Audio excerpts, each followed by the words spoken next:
Does it say alcohol? It says all wine. Yeah, I don't know. Okay, great. Thank you.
Drink or whatever if you want to know what else we have that is not on list, because we do have a lot of wines that are not on list, because we have a lot of European wines that we normally carry on our European trips.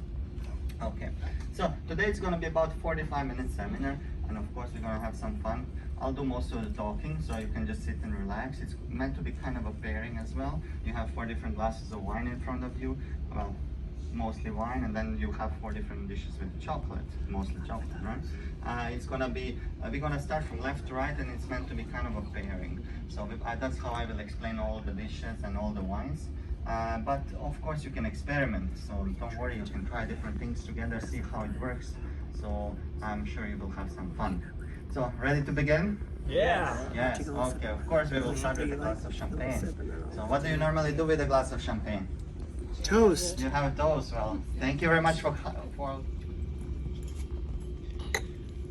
In the meantime, let me talk a little bit about the champagne.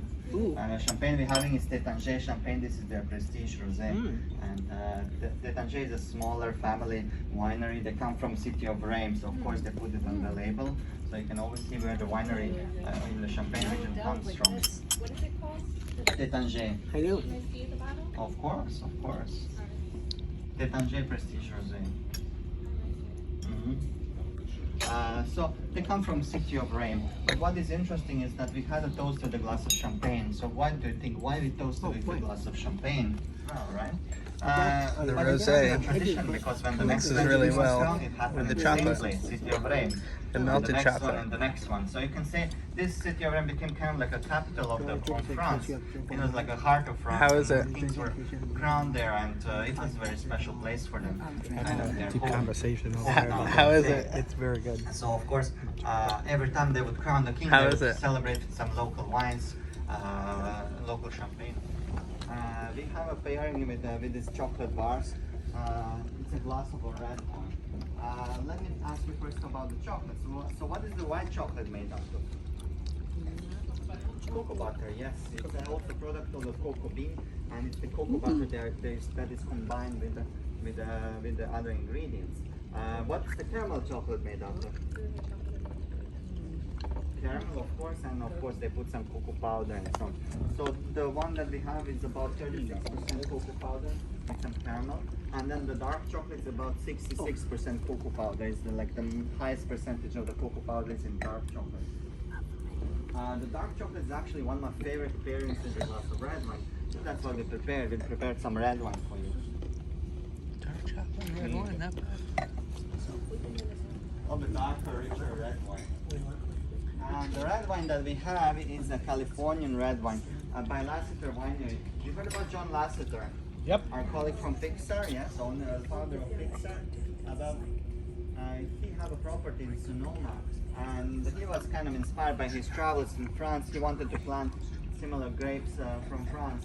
He liked the vineyards in France, so he planted a lot of grape varieties from France, and he created a vineyard on his property. Of course, it's not like a big commercial vineyard. It's mostly like a, organic, biodynamic. We mostly have Italian cheese, Parmigiano Reggiano. Cheese. Very good one. This is the one we use in Palo. You get the chef is using it for cooking. You know, he would grate it on your pasta. You would have it part of the antipasti and so on. So it's really good quality Parmesan cheese. We call it a cheese. We prepared another pairing. Actually, it's another classic pairing. We call it a classic pairing because it kind of goes really, really well together. What do you think? What is the next glass? Exactly, it's a glass of port wine. So where do port wines come from? Portugal, yes. They come from the city of Porto. That's why they call Porto wines. And Porto wine is in North Portugal. And they have one type of wine we call fortified wine. You know why we call them fortified? Because they have something added to them. It's not a whiskey, but there is some spirit to them. They are fortified with a spirit. So why would someone add alcohol to the wine? That was not the reason actually. Oh, really? It was something else. But that's actually the effect that it has, but it's not the reason. Sorry? You can get more alcohol in for less quantity. We'll have a small espresso cup. Go ahead. It's a dark chocolate. I think it's a little bit more, it's a little bit harder. Dark chocolate gets harder sooner. You can use the spoon.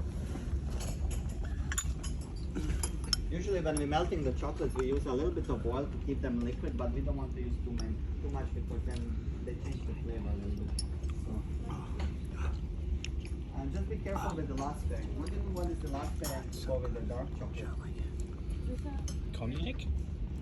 Cognac brandy? Or something else? Cognac. Sorry? What did it? Yeah.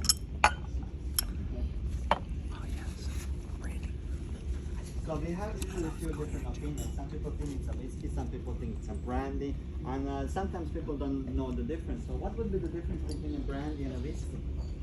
Is brandy a little sweeter? No. Not necessarily, not necessarily. Sugar. The different grains. What is brandy made out of? Did you enjoy the whiskey? Yes, very much Yeah, so. very nice, very nice. So Scotch often has that peaty flavor, Yes. and Yes. some it's way overpowering. Some it is very overpowering, and peat is basically this, like, you know, the leaves